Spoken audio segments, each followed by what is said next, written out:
The world is full of dark and unexplored depths of scary and terrifying experiences.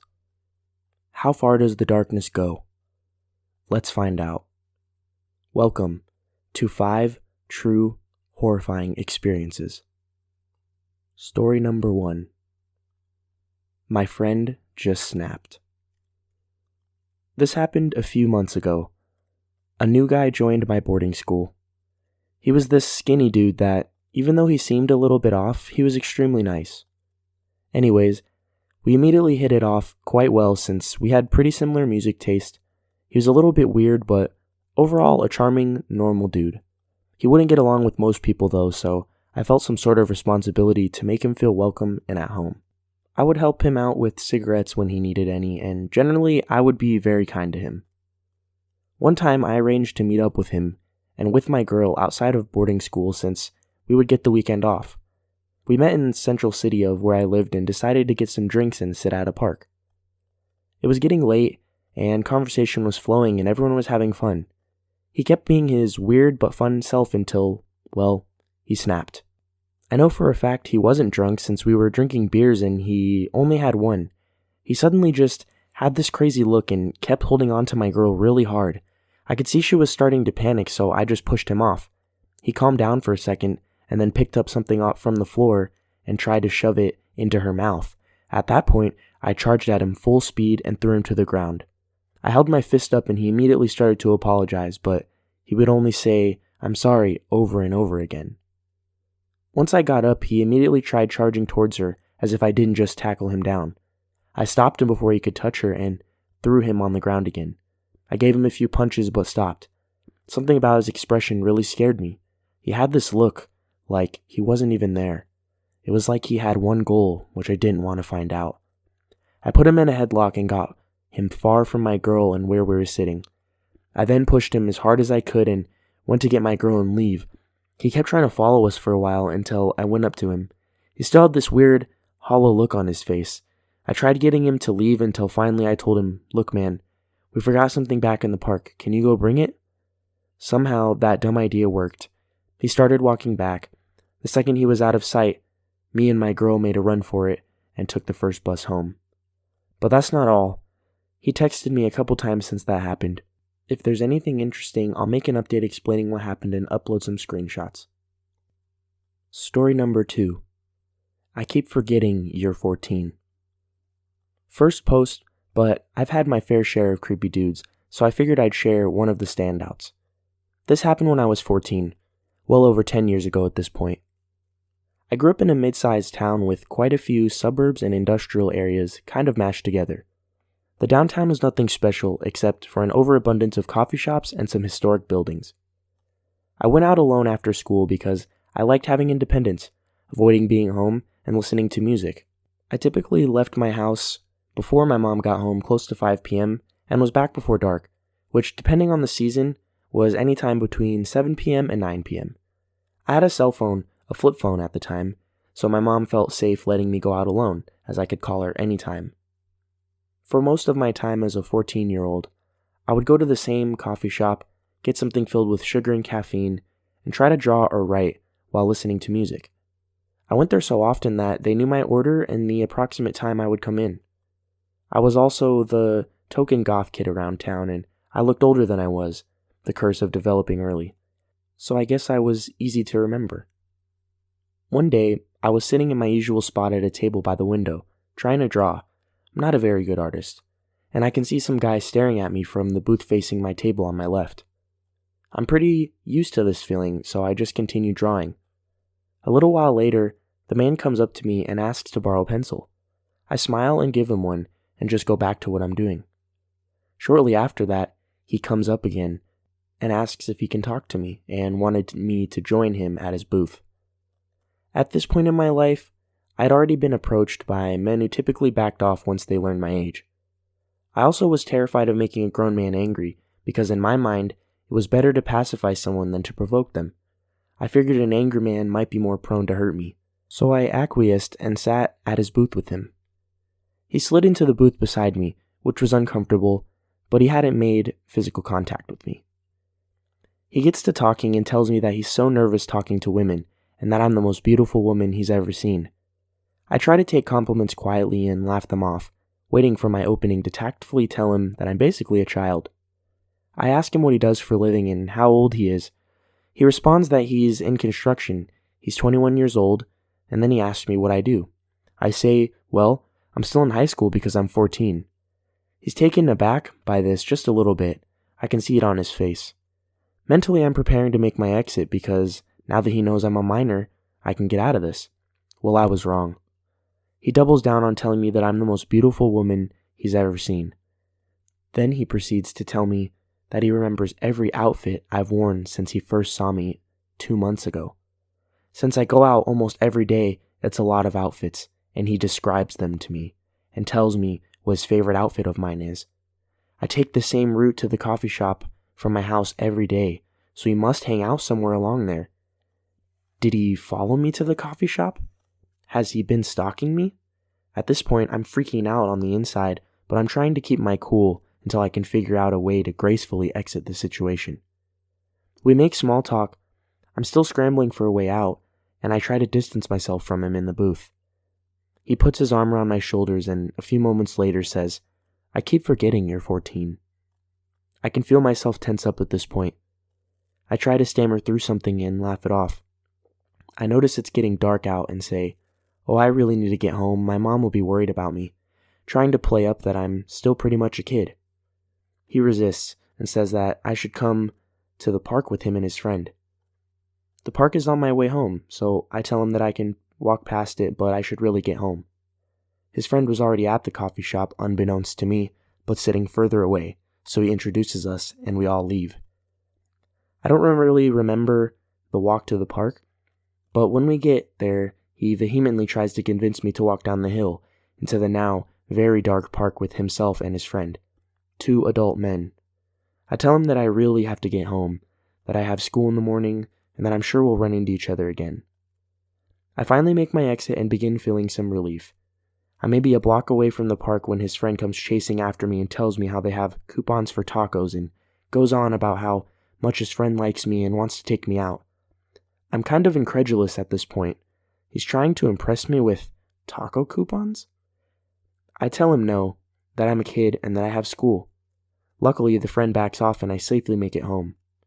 I start changing up my route and didn't go to that coffee shop for a while after that. I run into the guy and his friend separately a couple times after that. The guy himself pulled up to me in a minivan a few months after the incident and offered me a ride home. Luckily, I was pretty close to my house and managed to negotiate my way out of it, and his friend struck up unrelated conversation with me in a library almost a year later. I'm an adult now, and that was far from my last encounter with adult men that didn't care that I was a minor. But creepy guy who wanted to hook up with 14-year-old me, I hope you never meet another minor that you try to impress with free tacos, and let's never meet again. Story number 3. My sleep paralysis experience. First of all, I've contemplated about posting this story here on the subreddit. I'm not even sure if others would find it as seriously true. However, it's been 11 years since I experienced it. At least, this only happened once since then. It was the summer of 2009. I was 11 years old at the time when it happened. I live in an apartment complex and my upstairs room was very small. I didn't have a door, nor any walls that are closed off from the rest of the home. It just wasn't a typical and normal-looking bedroom for one person. My twin bed was facing vertically towards my mother's work area along with a desk/dresser. I used to have one of those Wi-Fi television boxes for my TV to work, and it emitted a bright green light as it sat on my desk dresser. One night, I was half asleep and lying on my bed in a log position. I could not move at all, and the only sense of movement were my eyes. Everything was just too quiet, as silent as a pin drop. My first thought was sleep. I was telling myself to go back to sleep, but I couldn't. The second thought was move. I tried to move any of my limbs, but that did not work. Then I felt this weight on me, as if something decided to sit on top of my body. I was very confused as to why, and the third thought was why, repeatedly. I looked at the right corner of my eye and my fourth thought was, what? Suddenly, I visibly see this dark outline of a person, and they were standing lowly because my ceiling was slanted on one side. They were just a dark outline as the green light from my television box was emitting brightly. I don't see any other discernible features on them. I couldn't even see any eyes, but I can tell that they were staring at me. It is as if they weren't a person at all. The weight on my body felt heavier than before. It was a little hard for me to breathe, and my fifth thought was, move. Then I started to hear growling on my right ear, and the fear factor just kicked in. I kept repeatedly thinking, go, as in, go away, because I wanted it gone. Finally, my hands and feet began to move, and the growling in my right ear stopped. Even the weight on my body was lifted away from me. I moved my head completely to the right side, and the dark outline was gone. I pulled on my blanket to cover my head, and just went back to sleep like it didn't happen that night. Matter of fact, I wished it didn't happen at all that night. It was to the point where I completely forgot about the horrifying ordeal until a few years later. I was probably around 15 years old when I discovered a video on the internet about the topic of sleep paralysis. After watching it, I began to recall that ordeal on the night of early July 2009. I'm currently 22 years old. I had not experienced another form of sleep paralysis since then. If anything, I really prefer not to let that happen again. Story number 4. Not going into that forest anymore. This happened to my roommate and I 2 years ago, when we drove into the national forest just outside of the town we live in. We go to a small college in New England, about 3 hours from any major city. For context, this forest has quite a few urban legends surrounding it, and the local community, although they don't go there often, have a lot of superstitions about how to be safe while there. I had just broken up with my partner and my roommate could sense I was feeling down. Finals were just around the corner, so she decided to help get my mind off things and suggested we go to a nice spot she had found last week and just chill and distress. We took a couple of beers with us and drove to this secluded spot in the forest. From the moment we left the main asphalt road in the forest, I saw a couple of things that unsettled me. You could see the abandoned houses of a ghost town from the higher ground the road was on, and we saw this old doll hanging from a rope on a tree. Creepy shit, but we didn't really give it a second thought and kept driving. We got to a clearing and parked our car behind some trees, popped open the back of our SUV, and started just talking and playing music. About 10 minutes into this, 2 cars appeared from the road and parked in the clearing. My friend didn't pay them any attention. Instead, she kept talking, but as I was facing them from where I sat, I couldn't stop seeing what they did. A guy popped out of each car, talked for a few minutes, and then I saw them take out a long object covered in a dark plastic bag from the back of one of the cars. This is when I noticed these guys had guns, and not like shotguns, which I see often in this town, but handguns. Then they started lighting the bag on fire. I told my friend to get down and she turned around and saw them for the first time. Black smoke was rising from the bag, and between trying to keep my head down and steal glances at them, I saw them take out a second object and heard them shoot it, right before they set it on fire. I don't know how long my friend and I were laying there in silence, but it was definitely enough to let terror sink in and whisper to each other how much we loved each other in case this was what we thought it was. At some point I looked up and saw that they were pointing at our car and saw them walking into the woods, maybe trying to follow our tracks or trying to look for us. All I know is that right then I told my friend to jump into the driver's seat and make a run for it. I shut the back door, and between that and the car starting up, the guys heard it and started running towards us, then ran towards one of their cars and hopped in. We went over a hill, and driving way above what was safe for dirt roads on a hillside, we lost them. We drove into a neighboring town and roamed around for a while, just to make sure no one was following us before we went back to our dorm. That day, we tried to make fun of the whole situation and got really drunk before finally breaking down and crying from knowing we had seen something we were not supposed to. We were terrified at first of telling anyone, but eventually did tell officers on campus who contacted the police, but never found anything. Story number 5. I see a boy whenever somebody dies. I was 5 when I first met him. I can still remember it. We were driving to the grocery store in a big van, my dad at the wheel and my mom arguing with my older brother over an M-rated video game he wanted to buy. The commotion started to make my little sister cry. I sat in the back seat all by myself, trying to ignore it as I played my Game Boy, but it was too noisy and hot to focus on it. Finally, I gave up and decided to lie down on the seat, taking a nap before we got to the store. I don't know how long I was out, but when I woke up, I was really hot. Sweat was dripping down my scalp and my mouth felt like sandpaper. Sitting up, I rubbed my head and tried to remember where I was, only to realize that the car was parked near the grocery store entrance. My family, no doubt caught up in their arguments, must have forgotten about me. I wasn't alone in the car, though, I realized as I noticed there was a strange figure sitting at the passenger's seat, looking forward at the car parked in front of us with their hands behind their head. "Who are you?" I asked bluntly, and I could see I'd taken them by surprise. The figure jumped up from their seat and turned their head around to look at me.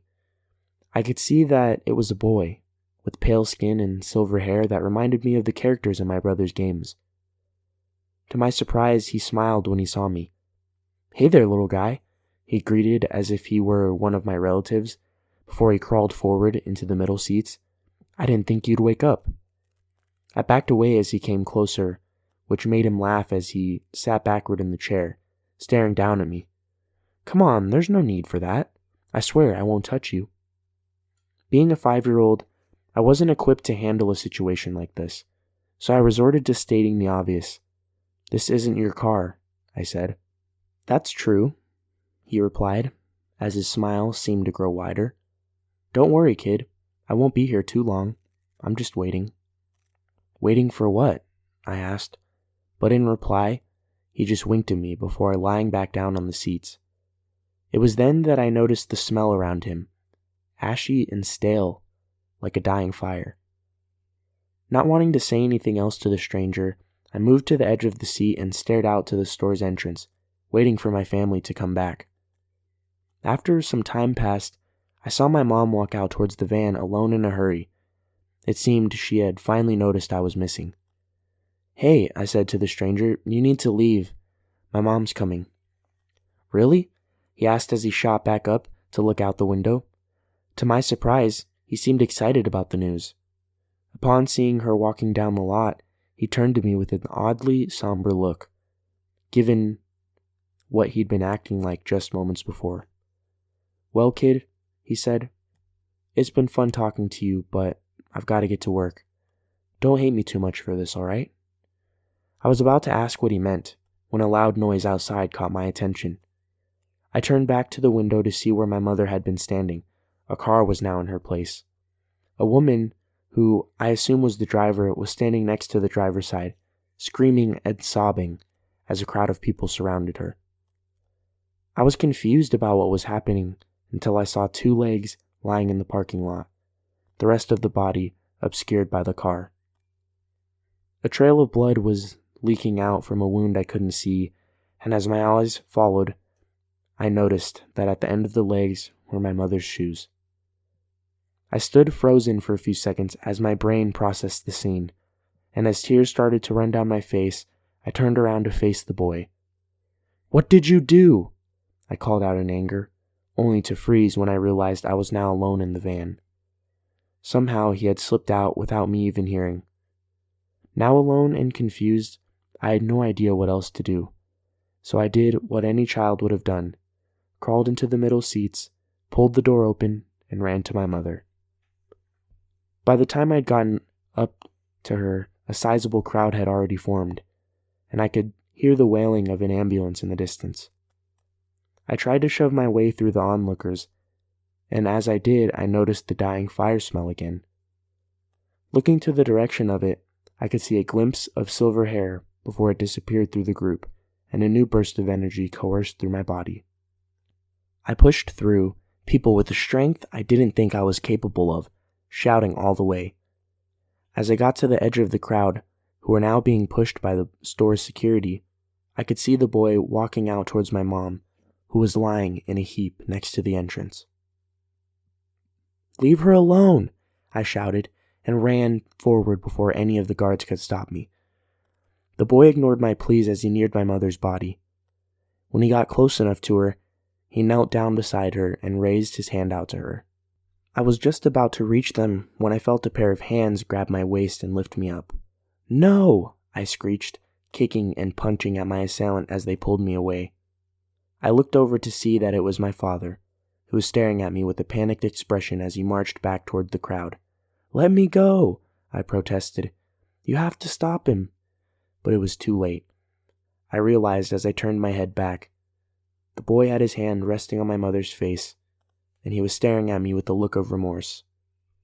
In an instant, I stopped all my protesting and began to sob into my dad's shoulder. Later, when we were in the police's office, we'd been told that my mom died on the scene. In her hurry to come back to me, she wasn't paying attention to the traffic of the parking lot and didn't notice a car pulling through from the next lane. The woman was on her phone and didn't notice my mom until it was too late. I tried to tell them about the boy in the car who knelt down beside my mother as she was lying on the asphalt. However, everyone told me that I was the only one who had tried to run up to her. They even looked through security footage of the parking lot to see if there was anyone else in the van with me before my mother's death, and saw that there was nobody else inside but me. Eventually, they had a specialist come in and say that the heat of the van mixed with the trauma of the experience had caused me to hallucinate the whole thing.